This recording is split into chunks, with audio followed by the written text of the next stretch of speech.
How do you see the demand environment now? I had a couple of questions. How do you see the demand environment different today than what it was 3 to 6 months back? And my second question is that the deal wins, they basically come off from a run rate of 800 million to a billion, to around 500 to 600 million now. Is this a realistic new normalized band? Sure. So I think, look, first of all, I don't think that the situation is that dramatically changed from 3 months ago. I would say that we are seeing a slightly more stable demand environment, but that's probably it. I wouldn't say that there has been a massive change or a massive upswing from a demand perspective. I do feel that for TechM, for us though, we are, I feel, more stable and more settled into a new organization structure. So probably allows us to take a better opportunity of the, the market opportunity. But the market is more or less the same. Maybe it has improved from a year ago, but certainly from 3 to 6 months ago, more or less the same. I feel that on your question about the deal wins, right? I'm actually quite happy with our deal wins. It's 534 million, which is a significant improvement on our YOY number and also a significant improvement on our QOQ number. I do feel that we have been selective about the deals that the large deals that we play in, and that has been a factor. I also feel that we have been very stringent about how we recognize and report large deals, right? So our large deal number goes through a huge level of internal scrutiny before reporting it, and also is vetted by our auditors. So that is why you will see that our numbers are probably more indicative of our actual performance than some of our peers. You can go ahead. Yeah. I just wanted to follow up on the... Hi, Shilpa from CNBC. I just wanted to follow up on the deal wins question. You know, if we look at peers, the deal win numbers are much larger. I just want to understand, when do you see yourself going back closer to numbers closer to $1 billion?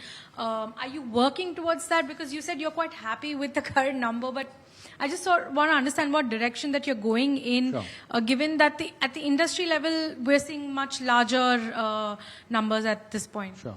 So look, I think the way the industry reports numbers, there is no one formula, right? It's not like weight or height. Everybody uses different metrics to report. We report only net new. A lot of people report renewals as well, right? Our numbers go through a huge amount of internal and external stringency. Everybody else is marking their own homework, right? So I feel that the numbers are really not comparable. Having said that, our numbers have improved year on year. From memory, I think in Q1 of last year, we were at 350 million or so, and we have improved from there. Last quarter, we were at 500. We are now closer to 550. Obviously, we want to do better, and obviously, over time, I feel our numbers will improve. But the basis for comparison, our number versus the others, is not comparable because people are using different standards of what qualifies as a large deal and what qualifies as net new. Right, and if you could just throw a little bit of light on how you see the margin trajectory going forward as well. Sure. So look, I'm very happy with the fact that we've had a significant improvement in our margin, both QOQ and YOY. I think this is the result of Project Fortius, our cost management program. Internally, we're also focused on looking at our revenue mix, looking at the geographies where we work, looking at some of the problem projects that we have, looking at the rate realization. So I do feel that our margin will keep firming from here onwards. And I do feel that our margin trajectory will be upwards. Obviously, as we had shared when we presented our 3-year plan, that this is the first year of the turnaround, so there will be increased volatility, but the long-term trend is certainly up. I'll take the next question online.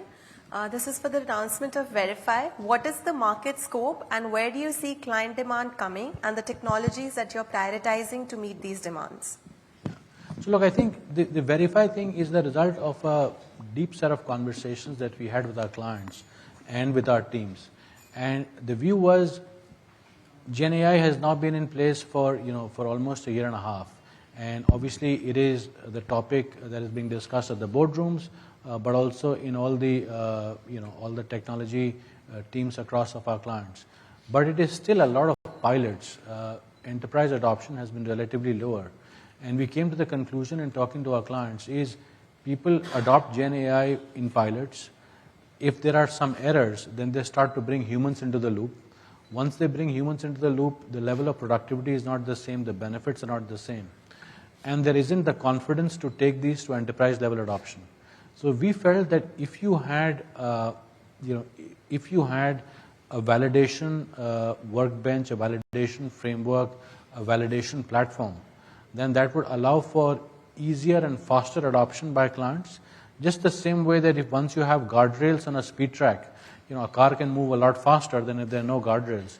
So we feel that the adoption of Verify, which I think is one of the first AI assurance and validation platforms by a system integrator, will really allow our clients to adopt Gen AI a lot more effectively, and really gives us a unique positioning in the market. Right? We are certainly building out, vertical industry use cases, but we're also building out this very powerful validation and testing platform. So you can go ahead. Yeah. If you like this video, then like, share and subscribe to ET Now.